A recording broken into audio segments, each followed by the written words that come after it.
몇 번 할 차례인 줄 아십니까?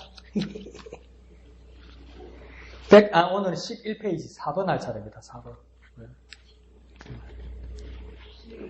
11페이지 짝대기 한 2개. 11페이지 밑에 Q4 돼 있죠, 그죠? 찾았습니까? 네. 찾았죠? 네. 신천지가 어떻게 질문하는지 한번 읽어볼까요? 시작. 천국에 못 들어가는 부자는 어떤 부자입니까? 신천지가 그렇게 물어봐요. 기성교인들한테 천국에 못 들어가는 부자는 어떤 부자입니까? 이렇게 물어봐요. 그러면 우리는 또 뭐라 합니까? 부자는 부자지요. 뭐 이렇게 말할 수 있잖아요. 근데 신천지는 그렇게 말하지 않습니다. 천국에 들어가려면 잘못된 재물은 배설물처럼 여겨야 된다면서 빌립보서 3장 8절에 말씀을 갖다 붙여서 이렇게 이야기를 하는 겁니다.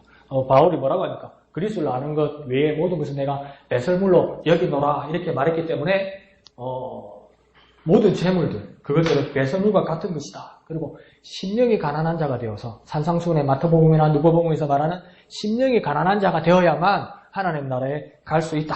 그렇게 말을 가르칩니다. 그런데요, 여기서 무조건 비유가 성경이 맞는 게 아닙니다.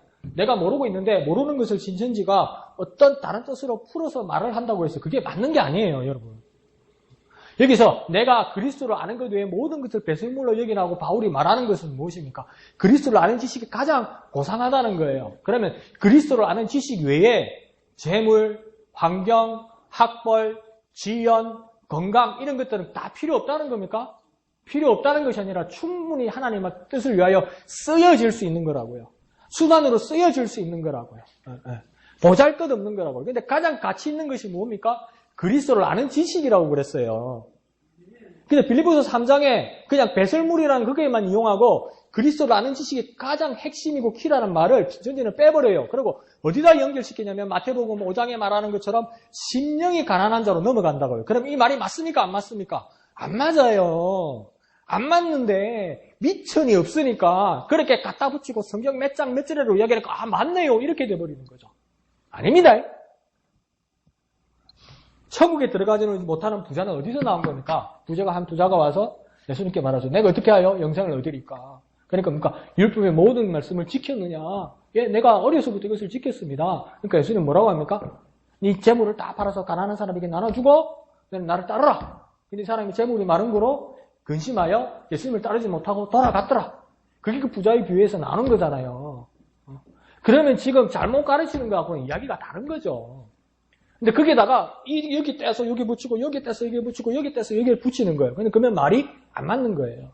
그러니까 어떤 사람이 그랬다고 그러잖아요. 옛날에 성형외과 찾아가가지고 어떤 아가씨가 눈은 김희선 눈을 내주시고요. 김태희 눈을 내주시고요. 코는 김희선 코를 해주시고 입은 김혜수 입을 해주세요 하니까 만들어 놓으니까 뭡니까? 제일 예쁜 게 아니고 제일 괴물이 되어 있더라고 그러잖아요. 사람이 아니모니다 그렇게 되더라고 그러잖아요. 그와 마찬가지로 신천지는 그것을 잘못 말하고 있는 겁니다. 지금 신천지 집단은 천국에 들어가기 어려운 부자를 나중에 어디까지 가냐면 육적인 부자를 말하는 게 아닙니다요. 뭘 말하고 싶어 하는 거냐면 잘못된 교리를 가르치는 정통교회, 기성교회를 말하는 겁니다. 잘못된 교리를 가르치는 정통교회가 천국에 들어가지 못하는 부자들이라고 이야기하는 겁니다. 그런데요, 여기서 천국에 들어가지 못하는 것은 불교로 예수님이 무슨 뜻으로 말씀하냐면 돈에 매어 사는 구원받지 못하는 어리석은 사람을 말하는 겁니다. 여기서 부자는 뭡니까? 돈에 매여서 그리스도를 아는 지식을 잃어버리는 자를 말하는 겁니다. 그러니까 돈이 많고 적고가 문제가 아니라 누가 부자입니까? 대한민국에서 누가 부자입니까? 여러분 누가 알고 있습니까? 대한민국에 누가 부자입니까? 대한민국에서 최고 부자가 누굽니까? 아는데 말하기 싫습니까? 기분 나빠서? 대한민국의 최고 부자가 누굽니까? 삼성의 이건희 회장 아닙니까? 자산이 8조가 넘어간다고 그러대요. 요즘부터 넘어갔겠죠. 8조가 넘어가는데 이건희 회장한테 가서 지금 정신이 없으시지만 정신이 말짱할 때 회장님 돈 많아서 좋으시겠어요? 그러면 이건희 회장이 뭐라고 그랬습니까? 내가 빚이 얼마인데 이래요. 자기는 부자라고 생각 안 해요. 가난하다고 생각해요. 그럼 부자의 기준은 뭡니까? 아무도 몰라. 내가 볼 때 그 사람이 부자인데 당사자는 자기가 부자가 아니요. 그러면 이 성경에서 말하는 예수님이 말하는 이 부자는 뭐냐면요. 돈에 얽매여 사는 모든 사람들을 말하는 겁니다. 돈에 얽매여서 구원받지 못하는 것. 구원보다 더 돈이 더 귀중한 것. 아니면 돈이 구원인 것. 이런 사람들은 구원받지 못한다고 이야기하는 겁니다. 그러면요. 내게 돈이 있는 게 죄입니까? 죄가 아닙니까? 죄가 아니요. 제대로 된 경제활동과 제대로 된 재정 일을 하는 사람들이 뭡니까? 천국에 간다는 겁니다. 그러니까 뭐라니까? 베드로가 고민이 되는 거예요. 예수님 뭐랬습니까? 부자가 천국 가는 것이 얼마나 힘든지 뭐라고요? 낙타가 바늘길을 통과하는 것보다 어렵다. 그러면 뭐라니까? 베드로가 얼마나, 우리도 베드로처럼 고민할 수 있잖아요. 그럼 누가 구원받을 수 있지? 그럼 누가 구원받겠습니까? 베드로가 물어보자니까 예수님 뭐라고 이야기합니까? 그래, 아무도 못 간다. 내가 못 가고로 딱딱딱 막아놨다고 막아놨다. 아무도 너 다 죽었어, 너가. 다 죽었어. 부자도 못 가는데 너가 천국 갈 것 같아? 예수님 그래 말씀하십니까? 뭐라고 말씀하십니까? 사람으로는 할 수 없으되 하나님으로는 할 수 있느니라. 구원은요, 돈 있고 없고 문제가 아닙니다. 하나님으로 하는 겁니다요. 근데 신천지는 뭡니까? 뭐 이상한 말을 갖다 붙이는 거예요. 그럼 여기서 뭐라고 대답해야 되겠습니까? 천국에 못 돌아가는 부자는 어떤 부자입니까? 돈에 얽매여 있는 부자요. 뭐라고 대답해야 된다고요? 돈에 얽매여 있는 부자요. 어떤 부자요? 돈에 얽매여 있는 부자요. 그러면 부자고 부자이고 아니고 문제가 아닙니다. 가난해도 돈에 얽매여 있으면 그 사람 천국 못 갑니다. 하나님으로 가는 겁니다. 확실하시죠? 자, 그 다음 12페이지 5번 질문 있죠. 5번 Q5 돼 있죠. 질문 다 같이 읽어볼까요? 시작. 선민이라면 어느 나라 사람입니까? 선민이란 뜻이 무엇입니까? 선민이란 뜻은요, 선택받은 사람들을 이야기하는 겁니다. 그럼요, 누가 선택한다는 뜻입니까? 성경 그대로 말하면 누가 선택한다는 겁니까? 사람을? 그렇죠. 하나님이 선택한다는 겁니다. 그러면 자, 하나님의 택함 받은 사람은 어느 나라 사람입니까? 이렇게 신천지가 물어보는 겁니다. 그럼 왜 이런 질문을 하려고 이야기하냐면 하나님의 말씀을 거두는 사람이 하나님의 자녀요, 하나님의 백성, 그 신천지 집단이 참된 선민이 된다는 겁니다. 이 사람들, 성신지 말은. 왜요? 하나님의 참된 말씀을 깨닫고 있는 단체는 우리 신천지밖에 없다고 생각합니다. 그래서 진짜 선민은 무엇이냐? 택함받은 민족은 무엇이냐? 하나님께서 택한 사람은 누구냐? 신천지만이 이 하나님 나라의 비유풀이의 이해를 가지고 있기 때문에 택함받은 민족은 신천지고, 신천지가 12지파를 만들어서 1만 2천씩에서 14만 4천만이 선택받은 민족이 된다는 겁니다. 그러면 14만 4천 명을 2만이, 이거 내가 답을 이야기합니다. 누군지 알고 있습니까? 모릅니까?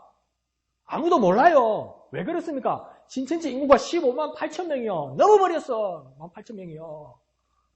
그러면 신천지 안에 다니는 사람도 누구는 구원받고 구원 못 받은 사람이 있어요. 그죠? 18,000명은 떨어져 나가야 되는 거예요. 16,000명입니까? 12,000명은 떨어져 나가야 되는 거예요. 14,000명은. 그러니까 14,000명은 염소요, 염소. 신천지 안에서. 근데 그걸 사람들은 모르는데 누구는 알 수 있다고 이야기합니까? 우리 이만희 교수님은 알고 있다고 이야기하는 거예요. 이게 얼마나 매여버리겠습니까? 혹시 내가 탈락하는 거 아닐까? 그러면 어떡하겠습니까? 더 열심히 합니다. 나는 그 커트라인 안에 들어가야 되거든. 나는 선민이 되어야 되거든. 근데 이게요, 얼마나 오늘날 교회가 심각한지요. 기성교단이요, 여러분. 어느 교회라고 내가 말을 못 하겠어. 근데 기성교단 내 그 수요 예배를 가봤어. 더 가까이 말할게요. 고신교단이요. 고신교단이면 얼마나 보수적인 교단이요. 말씀에 어긋나지 않으려고 얼마나 그러는 교단이요. 그때 담임 목사가 수요일날 설교를 하는데 그러더라고. 자기는 기도하면 자기 교인 중에 천국 갈 사람, 지옥 갈 사람이 보인대. 그 설교를 그렇게 하는 거예요. 얼마나 무섭겠어, 앉아있는 사람이요. 혹시 낸가? 그런데요, 기도할 때마다 조금씩 바뀐대. 얼마나 괴롭히는 거예요, 이게. 그럼 하나님이 오늘은 요만큼 선택했다가 오늘은 납니까? 이러는 거예요? 그게 무슨 하나님이요? 나도 로또를 하지 뭐 그냥 복권을 하나 사지. 지금 이렇게 오염돼 있어요. 근데 그게 가장 극치를 이루는 게 신천지라는 겁니다. 근데 그걸 따라하는 얼뛰기들이 있다는 겁니다. 그렇게 겁주고 그렇게 겁주는 교회 열심히 옵니다. 그거 아니잖아요. 정신 차리셔야 됩니다. 그러면서 정답은 뭐냐면 구약에서는 선민은 누구입니까? 이스라엘 백성입니다. 모세를 통해서 율법을 받은 이스라엘 백성들이 누구입니까? 선민이 되는 겁니다. 구약에서 선민이 누구라고요? 이스라엘 백성요. 구약에서 선민이 누구라고요? 이스라엘 백성요. 구약에서 선민이 누구라고요? 이스라엘 백성요. 그러면 신약의 복음 시대에 와서 선민은 누구입니까? 뭐라고 써 있습니까? 예수 그리스도를 구주로 믿고 살아가는 그리스도인 모든 사람을 선민이라고 이야기합니다. 자, 복음 시대의 선민이 누구라고요? 예수 그리스도를 구주로 믿는 사람요. 오늘날 선민이 누구라고요? 예수 그리스도를 구주로 믿는 사람은요. 자, 그러면 선민은 누구입니까? 우리가 뭐라고 대답해야 됩니까? 신천지에게 예수 그리스도를 구주로 믿는 사람은요. 뭐라고요?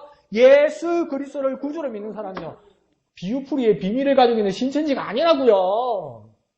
예수 그리스도를 구주로 믿고 있는 사람이요. 그게 선민이라고요. 그게 택함받은 민족이라고요. 이해하십니까? 예수님보다 교수가 더 많이 합니까? 예수님보다 교수가 더 능력이 있습니까? 근데 그 이론이 있어요, 신천지가. 나중에 한번 이야기 한번 해봅시다. 6번. 다 같이 읽습니다. 시작. 천국이 씨로 된 나무와 같다고 한 것을 아십니까? 천국이 씨로 된 나무와 같다는 비유를 들은 적 있습니까? 있지요?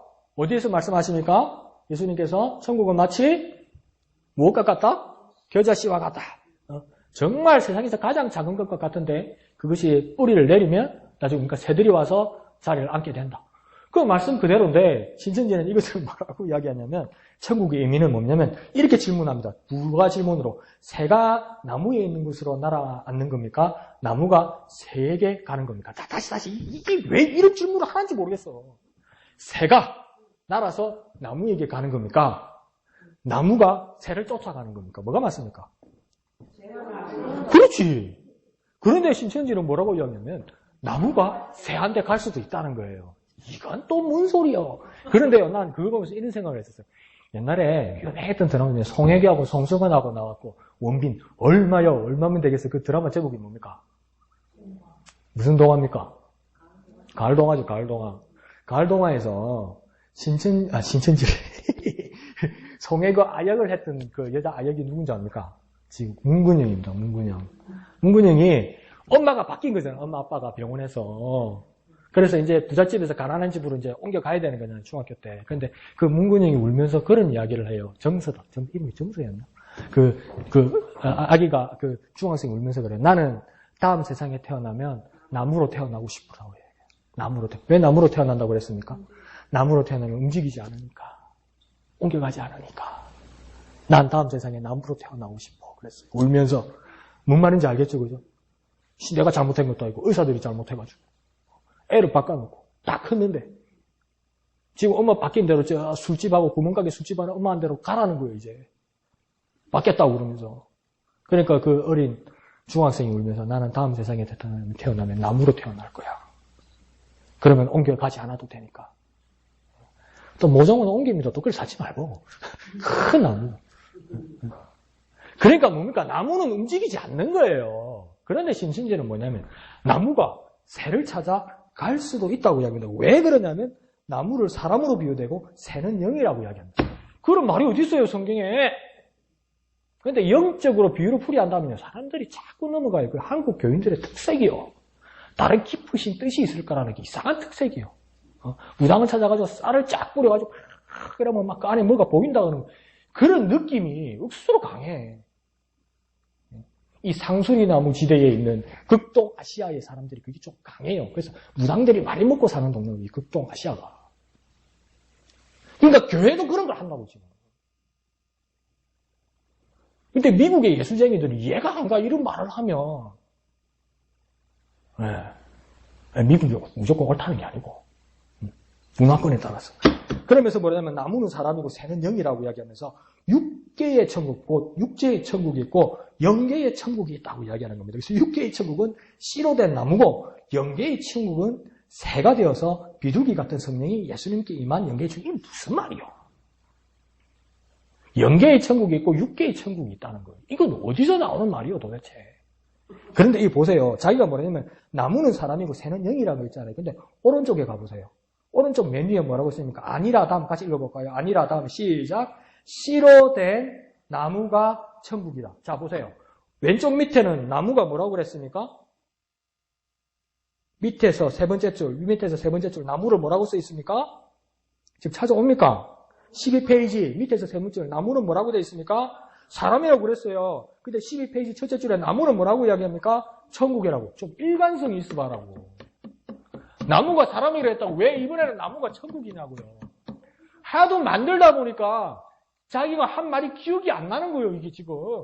하도 꼬아오다 보니까 자기가 한 말이 기억이 안 나는 거예요, 이게 지금요. 그렇게 말하면서 뭐라고 합니까? 말씀을 가진 사람, 곧 신천지 집단과 이만희 씨가 천국이다. 이게 지금 말이 안 되잖아요. 말씀이 새고 영이라고 그랬고 나무는 사람이라고 그랬고 두 줄 넘어가면서부터 나무는 천국이고 그 천국이 확장돼서 신천지와 이만희가 천국이고 그런 천국이면 나 별로 안 가고 싶어. 신천지 예배당에서 예배하고 나서 집에 가면 애는 빽빽 우루 삭고 마누라는 바가지 끌고 삭고 그게 무슨 천국이요. 여전히 돈 달라고 했었고 여전히 월세 밀렸다고 그래 삭고 천국에 월세 있고 전세 있고 탈세 있고 막 그렇습니까? 그런데 신천지는 있는 거죠. 그러면서 이제 검은 하살표 옆으로 보면 신천지 집단은 천국이 이 지상에서 이루어진다고 주장한다. 이게 왜 이런 이야기가 나오냐면요. 요한계시록을 잘못 이해했기 때문입니다. 요한계시록 20장으로부터 넘어가면 어떤 사건이 나타나냐면 천년왕국의 역사가 나타납니다. 이 천년왕국에서 뭡니까? 이 지상에서 천년왕국이 진행되는 겁니다요. 그러니까 이 천년왕국에 대해서 여러 가지로 해석하는데 아직 정통의 테두리 안에서 말하는 것은 뭐냐면 이 천년왕국은 분명히 지상에서 일어나는데 천년 동안 지상에서 평화가 오는 기간이 있을 거라고 해석하는 사람도 있고 또 이 천년왕국은 뭐냐면 천년은 뭐냐면 아주 긴 세월을 말하는 것으로서 예수 그리스도의 시대를 말하는 것이다. 그러니까 예수 그리스도 시대 전에는 뭡니까? 죄가 간영했고 죽음이 가득했었는데 예수 그리스도의 복음의 시대가 와서 사망간수를 무너뜨리고 복음이 왕성하여서 주의 복음이 전거되는 이 시대가 곧 천년왕국의 시대가 시작된 것이다 이렇게 이야기하는 거예요. 그러면 무엇이든 간에 꼭 천이란 숫자가 맞지 않더라도 뭡니까? 그 많은 시간 동안에 이 지상에서 이루어지는 시대를 말하는 거예요. 그러면 천년은 영원한 겁니까? 영원하지 않은 겁니까? 영원하다고? 영원하지 않죠. 제한되어 있다는 거예요. 그러면 천국은 제한되어 있습니까? 안 제한되어 있습니까? 안 제한되어 있어요. 안 제한되어 있다는 걸 뭐라 합니까? 영원한 거예요. 그런데 이만희는 지금 20장 이후로 천년왕국을 해석하면서 뭐냐면 이 천년왕국 지상에서 이루어지는 왕국을 천국이라고 이야기하는 거예요. 그러니까 맞습니까? 안 맞습니까? 안 맞아요. 안 맞아요. 그러니까 막 여기 왔다 갔다 뭐 그렇네 이런 거 생전 들어본 소리가 아니니까 막 처음 들어보면 다 맞는 거라. 아닙니다. 이해하시죠? 자, 7번 질문 있습니다. 시작. 예수님이 재림 때 타고 오시는 구름은 무엇입니까? 자, 이렇게 뜬금없이 질문하면 전부 뻥치는 거예요. 자, 아무것도 없이 나를 쳐다보면서 질문을 하는 거예요. 예수님이 재림 때 구름 타고 오신다고 그랬잖아요. 그죠? 구름 타고 오시는데 그 구름이 뭡니까? 이러는 거예요. 그렇지. 구름이 뭡니까? 뭐 다른 게 있는가 보다 이래 되는 거예요. 엄마야 내가 모르는 뭐가 있는가 보다 이렇게 되는 거죠. 그러면 이 사람들은 구름이 뭐라고 막 설명을 시작하는 거예요. 뭡니까? 엄마 내가 모르는 걸 저 사람은 알고 있네 이렇게 말하는 거예요. 근데 이 사람들이 구름이 뭡니까? 이렇게 말하는 이유는 뭐냐면 성령의 조직체를 구름으로 비유한다 이렇게 말하는 겁니다. 그리고 그 근거가 뭐냐고요? 역대하에 뭡니까? 그 역대하나 또 성막을 지었을 때 어떡합니까? 성막을 딱 지었을 때 하나님 앞에 제사 드리니까 그 안에 성막 안에 또 성전 내에 뭐가 가득 찼다고 이야기합니까? 성경에 보면. 네? 예? 안개가. 연기, 안개가 가득 찼다고 이야기하잖아요. 이거 여호와의 영광이다 이렇게 이야기했거든요. 그러니까 뭡니까? 이제 갖다 이제 증폭시켜서 더 연결하는 거예요. 연기나 구름이나 이러는 것이. 뿌연 건 매일 바인데 이러는 거예요. 우기고 있네. 연기하고 구름하고 다르지. 네, 다르지. 그죠? 그리고 그 안에 연기가 가득 찼다는 것이 하나님께서 영광을 나타내셔서 하는 것일 수도 있고. 자, 현관, 성소, 지성소 앞에, 지성소 앞으로 가기 위해서 넣었던 것이 떡병, 그 떡상. 그 다음 또 뭐가 있습니까? 등잔. 예? 또 하나 뭐가 있습니까? 뭐가 하나 더 있습니까?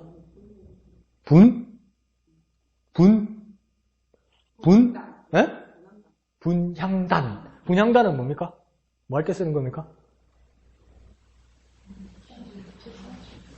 뭐라고?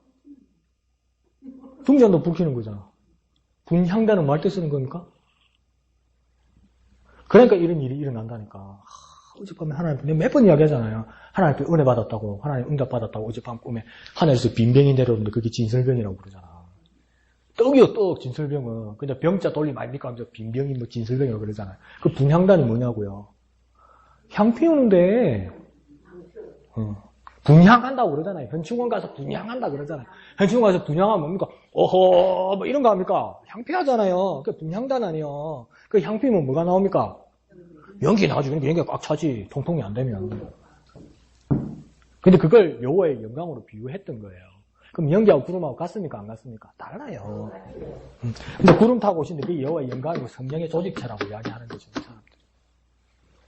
뭐 흰색이 똑같은 거 다 똑같은 겁니까?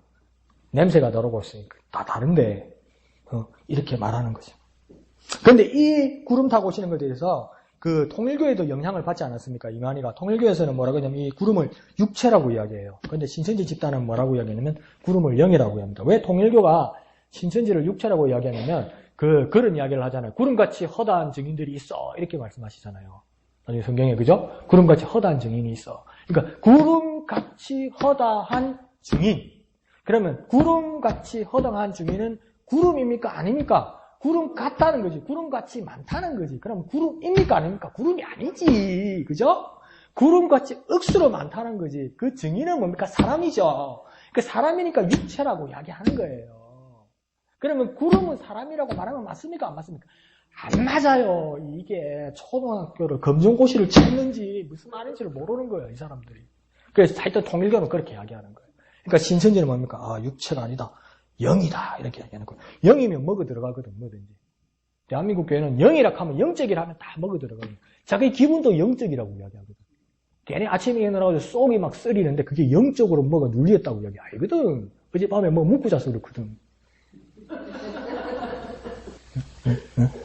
막 엎드려서 기도하다가 일어나가지고 막 빙 도는데 뭐라 합니까?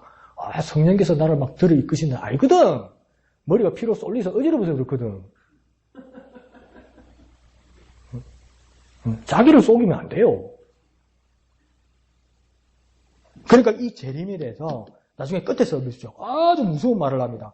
그리고 찾았죠, 그죠? 그리고 밑에서 두 번째 줄, 그죠? 그리고 다시 읽어봅시다. 시작. 그리고 재림은 예수님의 영이 이만희 씨에게 임하는 것이라고 한다. 야, 이 겁나는 말 합니다. 재림은 예수님이 다시 오시는 것은 예수님을 육체로 오는 것을 부인하는 겁니다. 왜? 자기가 예수님이 되어야 되니까. 누가? 이만희가. 그러니까 예수님은 오시는데 어떻게 오시냐면 육체로 오시는 것은 예수님이 영으로 오신다는 거예요. 영으로 오면 안 보이죠. 안 보이니까 구체적으로 누구에게 온다는 겁니까? 이만희에게 온다는 거예요. 그러면 뭡니까? 예수님 마지막 때 오시면 예수님이 재림을 하시는데 뭡니까? 안 보이게 와서 이만희에게 조금 이만희가 그럼 내가였어. 내가 재림이었어. 그럼 여기서는 아멘 이러는 거지. 네. 안 믿을 것 같죠? 여러분 한 발 두 발 들면 다 믿어요. 강사 안 믿을 것 같죠? 한 발 두 발 들어가면 다 믿어요. 첫 시간에 물어보니까 다 아멘 했잖아. 내가 신천지라 말 안 하고 말하니까 그죠? 다 그렇게 들어가. 근데 이게 전통이 있어요. 연필이 있는 분, 볼펜이 있는 분은 그 밑에다가 한번 적어보세요. 내가 불러드릴 테니까. 셉. 어이. 셉. 비읍. 셉. 그 다음, 도셉티즘. 독의 건유모, 독의 걸 할 때 그 다음, 셉.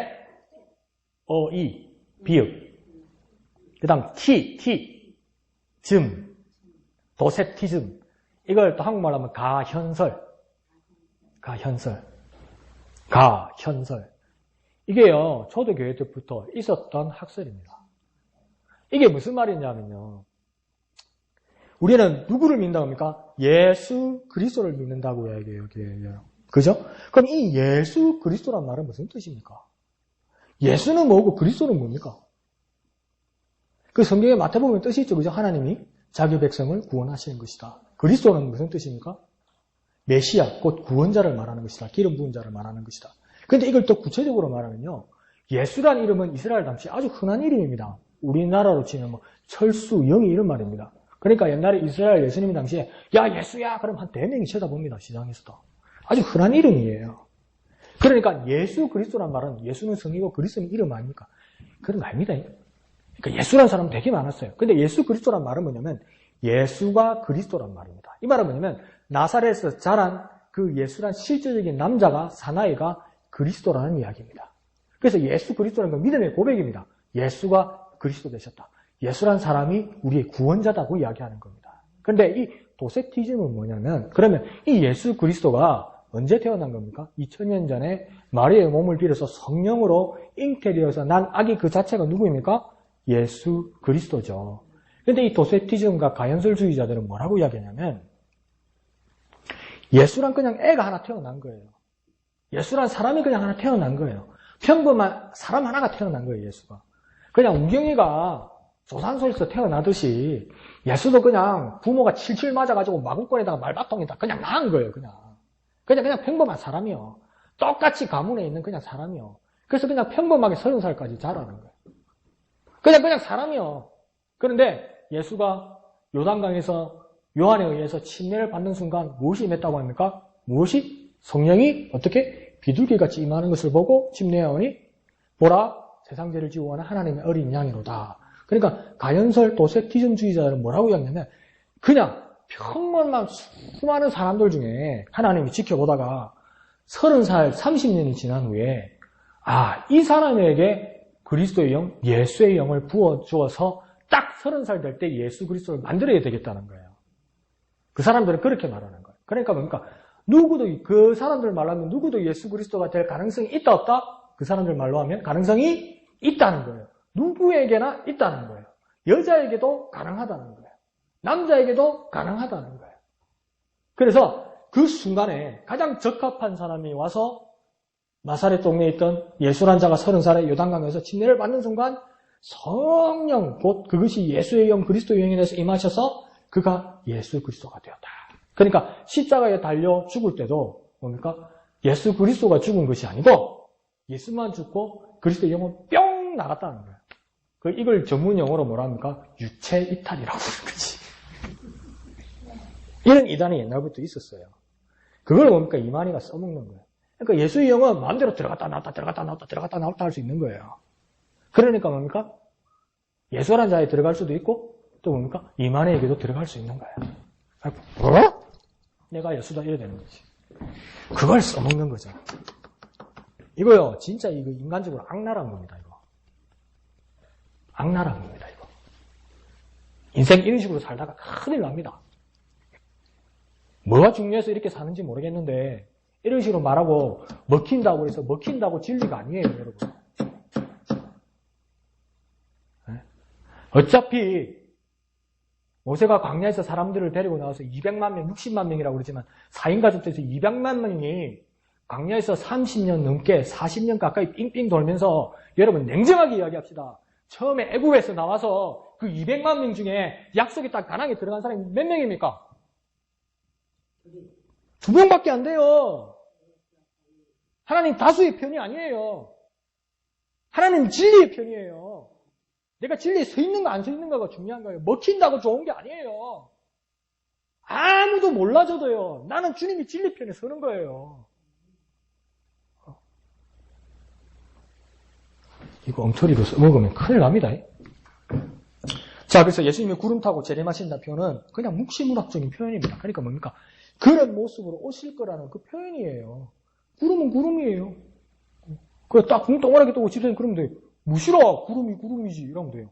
구름 타고 구름이 뭡니까? 무시라, 구름이 구름이지. 이러면 돼요. 아시겠죠? 뭐라고요? 무시라, 구름이 구름이지. 무시라, 구름이 구름이지. 이러면 됩니다. 한번 대답을 물어볼게요. 구름이 뭡니까? 그렇지. 구름이지. 그러고 뭐 조금 더 아는 생각하면서, 에이, 도세티즘이네. 이래 말하면 되는 겁니다. 흘리면서 도세티즘. 뭐라고요? 몰라도 됩니다, 당신은. 자, 8번 질문. 시작. 주님의 재림 때 천사적인 나팔이 몇 개인지 아십니까? 뭐라고 대답하려고 그런 줄 압니까? 이 요한계시록에 나오는 거잖아요. 그러면서 나팔이 몇 개인 줄 아십니까? 이렇게 얘기해요. 그럼 이 사람들은 몇 개라고 이야기하려고 그럽니까? 예? 8개라고? 7개가 아니고? 7개. 왜 한계는 또 어디서 만들어 오셨어? 근데 자, 이거 옆에다 잘 적어보세요. 나팔만 이야기하는 거네요. 첫 번째 인, 그 다음 두 번째는 나팔, 세 번째는 대접 이렇게 가는 거예요. 요한계시록이. 뭐니까? 인, 나팔, 대접 각 7개씩이에요. 7개가 아니고 7번씩이에요. 뭐라고요? 인, 나팔, 대접. 뭐라고요? 인, 나팔, 대접. 그냥 각각 7번씩이에요. 근데 나팔을 지금 누가 부는 겁니까? 천사가 부는 거거든요. 요한계시록에 보면. 그러니까 이 나팔을 부는 중간에 있는 나팔 부는 천사만 이야기하면서 뭡니까? 이 나팔이 몇 개입니까? 이렇게 이야기하는 거예요. 그러면 7개라고 이야기하는데 7개가 맞을 수도 있는데 7개가 중요한 게 아니에요. 7개라고 말하지 않아요. 요한계시록에. 뭐랍니까? 7번이요. 변 말고 소변, 대변, 변 말고 번 횟수. 7번이요. 7개가 아니고 7번이요. 그러면 한 개 가지고 번갈아 가면서 불렀는지 진짜 7개가 불렀는지 아무도 몰라. 근데 그걸 7개라고 이야기하는 거예요. 그러면 7개인가 봐. 또 이러는 거죠. 그러면 뭐랍니까? 우리 뭐라고 이야기합니까? 7번입니다. 7개거든요. 그럼 뭐라고요? 7번입니다. 7개입니다. 그럼 뭐라고요? 7번입니다. 이렇게 얘기하는 거예요. 그게 7개인지 한 개 갖고 7번 불렀는지 아무도 모릅니다. 근데 뭐라 합니까? 말씀을 증거하는 것이고, 그리고 이 나팔이 불려지는 곳이 뭐냐면 요엘서 말씀을 따라서 시온산에서 울려 퍼지는 것이다. 이렇게 이야기하는 겁니다. 그러면서 이 시온산이 어딘 줄 아십니까? 엄청 나갑니다. 뭡니까? 우리 신천지 집단입니다. 이렇게 이야기해요. 시온산이 어딘 줄 아십니까? 이러면 뭐 신천지라고 말하지 말고요. 한번 적어보세요. 청계산. 바깥에 말고 예 할 때 예 있죠? 예 아니요 할 때 예 있죠? 청계산. 청계산에다 땅 사놨거든. 그래서 저거 시온산이라고 부르거든. 그러니까 시온산이 어딘 줄 아세요? 그러면 딱 그래서 청계산예. 시온산 어딘 줄 아세요? 물어보면 뭐라고요? 청계산예. 시온산 어딘 줄 아세요? 청계산예. 자기 땅 장사하려고 그러는 거지. 그런데 이 말씀은 사실은 어떤 뜻이냐면 신천지 집단은 예수님의 재림시에 부르질 나팔의 7개가 아니고 7번이에요. 7번. 신천지에서 전하는 말씀이 나팔이라고 주장하는 겁니다. 그런데 신천지 집단의 요한계시록에 집중하고 있다는 것을 알 수 있고 본문은 묵시문학적 표현으로 우주의 종말에 대한 예언입니다. 종말에 대한 예언이고 사인입니다. 예언이고 사인입니다. 사인. 표적입니다. 표적. 그러니까 그거에 정확하게 뭔지는 그날에 가서 하는 거예요. 그냥 시온산이라고 그러면 그걸 말하면 안 되는 거지. 그리고 7개가 아니고 뭐라고요? 7번입니다. 그 다음 9번 질문 다 같이 읽어봅시다. 시작. 예수님이 가신 후 밤이 된다고 했는데 지금까지 계속 밤이 지속되고 있습니까? 이 말씀은 뭐냐면요. 예수님께서 사역을 하시면서 또 그 나사로의 사건 앞에서도 예수님 그렇게 말고 여러 번 말씀하셨죠. 그러니까 지금이 낮이 아니냐. 그래서 내가 이 일을 해야 된다. 이렇게 말씀하셨어요. 예수님께서. 그렇게 말씀하시면서 그럼 지금은 밤입니까? 낮입니까? 이렇게 얘기하는 거예요. 낮에는 뭘 말한 겁니까? 요한복음 11장에서도 예수님이 예수 그리스도가 있는 동안 빛이 있는 것이고 그것이 낮이고 예수님께서 일하시는 때다. 그 때를 말하는 거죠. 그럼 밤은 뭡니까? 예수 그리스도가 부재하는 것을 말하는 거겠죠. 어둠을 말하는 거고 제약을 말하는 것이겠죠. 그러면 신천지는 이렇게 물어봅니다. 지금 밤입니까? 낮입니까? 이렇게 물어보는 거예요. 그러면 자, 여러분 물어봅시다. 지금 예수 그리스도가 이 세상에 안 계시잖아요. 그럼 지금 밤입니까? 낮입니까? 내가 밤이라고 이야기하면 신천지는 걸려들었구나! 이렇게 이야기하는 거예요. 형제 자매님은 밤인데 우리는 낮입니다! 이렇게 이야기하는 거예요. 왜? 형제 자매님은 진리가 없어서 어두운 가운데 있는데 우리 신천지는 진리 가운데 있기 때문에 낮입니다! 이러는 거예요. 빛입니다! 이러는 거예요. 빛 가운데로 오세요! 이러는 거예요. 근데 예수 그리스도가 어디 계십니까? 한번 물어봅시다. 예수 그리스도 어디 계십니까, 지금? 그래, 여러분 가운데 계신 거 아닙니까? 예수님 뭐랍니까? 두세 사람이 내 이름으로 모인 곳에 누가 함께 있다고요? 나, 예수가 함께 있다고요. 그 지금 몇 살입니까? 하나, 둘, 셋, 넷. 2명 넘어갔네? 그럼 예수 그리스도 어디 계십니까? 여기 계신 거예요, 여기. 여기 계신 거예요. 그럼 여러분 낮에 있습니까? 밤에 있습니까? 여러분 낮에 있어요. 낮에 있어요. 그래서 일반 교인들은 어둠 속에 있다고 이 사람들은 말합니다. 그런데 우리는 뭐라고 이야기합니까? 예수 그리스도가 우리와 함께 계시기 때문에 우리는 낮에 있습니다.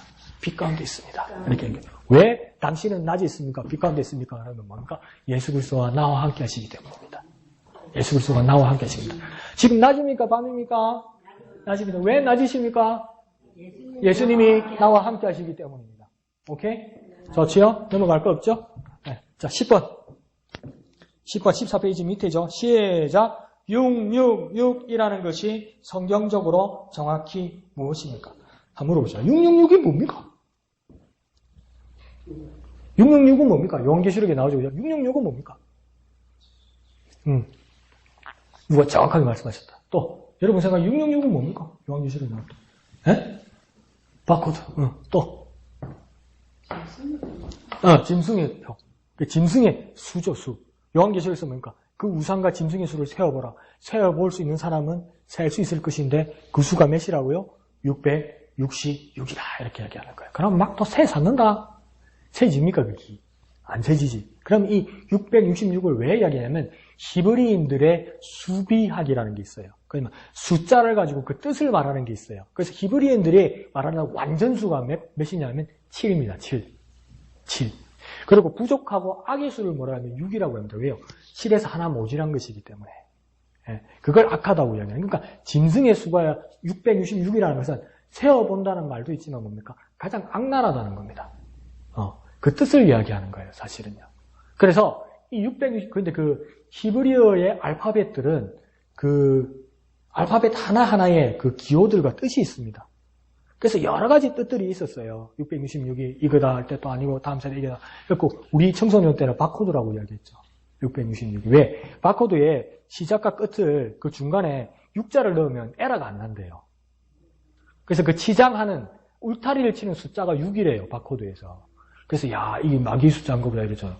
그럼 있잖아. 우리 책도 이 바코드 있는데. 이거 어째잖아, 이거. 확 쟤네 뿌리요, 저 목사님. 이 줄 짝짝한 거 있지, 할머니. 이걸 바코드라 그러거든요. 그럼 쟤네 뿌려야지. 한때 그랬다고. 그런데 지지난주도 그랬잖아요. 3주 전입니까? 우리 교회 봉고차를 샀는데 봉고차에 그 바코드가 붙어 있더라고. 교회 차에. 그래서 와, 이거 타야 되나 뭐라 했어. 어릴 때 그렇게 한번 생각한 적도 있다니까. 요즘은 또 그게 아니라고 이야기하죠. 아니라서 또 뭐라는 거예요. 요즘은 또 진화한 것이 베리칩이라고 있습니다. 베리칩. 좁쌀만한 건데 몸속으로 심는 거죠. 그래서 그 사람의 모든 기호 이 안에 들어가면서 베리칩 하면 큰일 난다고 그러죠. 큰일 나겠습니까? 우리 믿음이 좁쌀 가지고 우리 믿음이 변합니까? 아니요. 근데 이 666을 또 어떻게 했냐면 사람의 인물이라고 이야기했었어요. 그래서 그 당시는 누구를 추종했었냐면 네로 황제. 그러다가 나중에는 또 막 그 어떤 강한 보수적 그 개신교 성격을 가지고 있는 사람들은 교황. 그 다음 2차 대전을 겪으면서 히틀러. 뭐 이렇게 갔죠. 그 다음 스탈린. 다 죽고 삐는 기라. 종말은 안 오고. 지금 어디까지 넘어왔습니까? 오바마. 오바마는 안 죽을까? 아니요. 마귀가 내세운 가장 극렬한 악의 지도자를 말하는 거죠. 그러면 그 666의 짐승의 수를 가진 자가 이 세상에 있습니까? 없습니까? 있죠. 근데 그 누군지는 모르지. 안 그러면 한 인물이 아니라 모두 전체를 이야기할 수도 있죠. 마귀가 가늘하는 그 피라미드 조직의 모든 존재들을 666의 존재라고 이야기할 수 있는 거예요. 그럼 그 한가운데 우리가 있는 거죠. 그 한가운데서 우리 믿음을 우리가 지키는 거예요. 주님 앞에서. 뭔가 어느 날 갑자기 막 나타날 거다. 나타나고 있는데 또 다르게 나타날 거라고 생각하는 거죠. 아니에요. 그건 아니에요. 어찌 압니까? 그래 물어보면 잘 모르지. 그런데 신천지는 뭐라고 합니까? 이게 공교롭게 오른쪽에 보면 솔로몬이 그 아주 왕성한 왕이 되어서 구약시대에 솔로몬이 그 세금을 666달란트를 넣습니다. 그러니까 그 666과 요한계시록 666이 맞는 건 아닐까? 신천지는 그렇다고 이야기하면서 뭡니까? 거짓 선지자라고 이야기하는 거죠. 그런데 한번 물어봅시다. 우리 그것 때문에 막 싸우고 우리 그것 때문에 붕괴하고 이랬잖아요. 예수님은 몇월 며칠에 태어나셨습니까? 베들레헴에서 몇월 며칠에 태어났습니까? 12월 25일. 모르는 분도 있고. 그 모르는 분은 12월 25일 날 성탄절 예배 만다지 합니까? 그 오락한게. 너니 마음이고 어제 그 말 더 맞지? 그럼 12월 25일은 확실합니까? 확실한 건 아니죠. 그 확실한 건 아니에요. 근데 확실한 게 아니기 때문에 어떤 사람입니까? 이건 아니다고 이야기하는 거예요. 그럼 그 말은 맞습니까? 그래서 이 날을 지키면 안 된다. 이 말 맞습니까? 그것도 틀린 거죠. 그죠? 그냥 더 나가는 사람은 뭡니까? 12월 25일이 어떤 날이라고 이야기하는 거예요. 12월 25일이 애굽 이집트의 이방신을, 페르시아의 이방신을 섬기는 그 날이 12월 25일이라는 거예요. 그래서 지키면 안 된다는 거예요. 그 말은 맞습니까? 맞는 것 같죠? 근데 내가 한번 물어볼게요. 제 생일이 9월 30일이에요. 네? 그런데 1971년 9월 30일에는 한 사람만 태어나야 됩니까? 많이 태어나죠. 그런데 만약에 예를 들어서 지금 내하고 나이는 안 맞지만 만약에 1971년도 9월 30일에 북한의 김정은도 같은 날에 태어났다고 칩시다. 그럼 내 생일 내가 빼야 됩니까? 정은이 동지도 9월 30일이고 우경 동지도 9월 30일이요.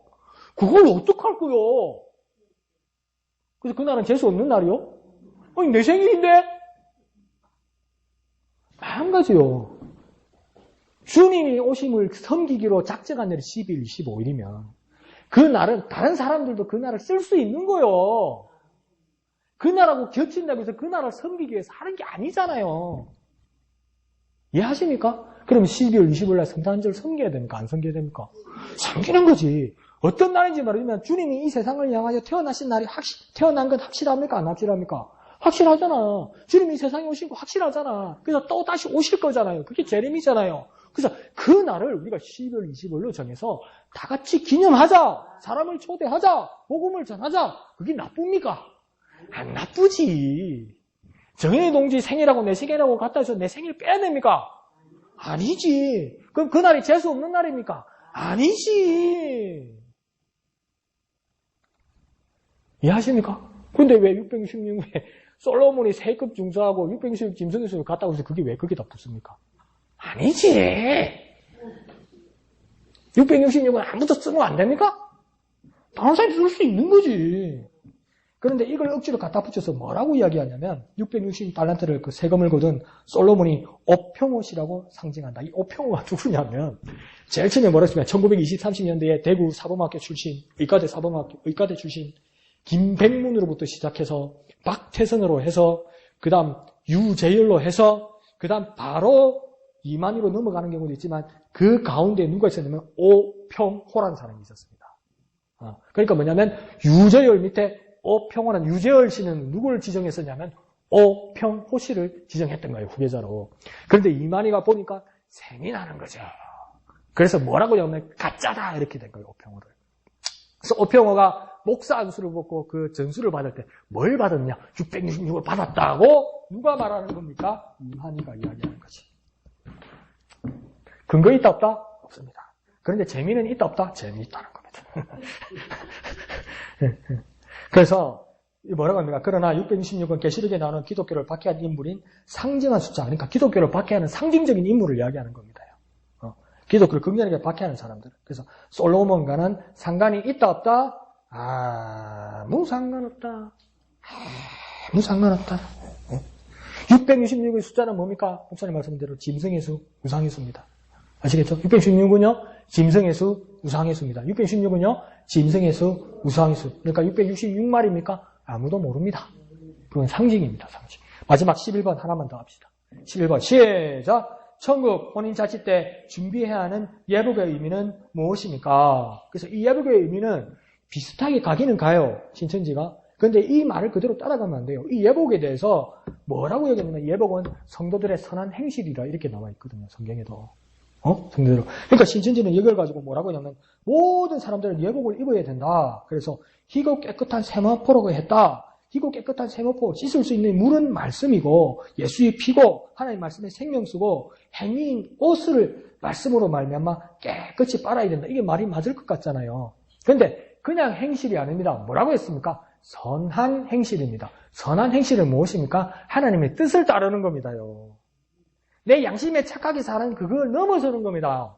그걸 더 위에 담겨 있는 겁니다. 그러니까 선하다는 것은 무엇입니까? 내가 양심대로 사는 게 선한 게 아닙니다요. 사람마다 다 관점이 있고 사람마다 다 입장이 있어요. 지금은 우리 입장에서 말하지만 우리가 만약에 북한에서 태어났다고 칩시다.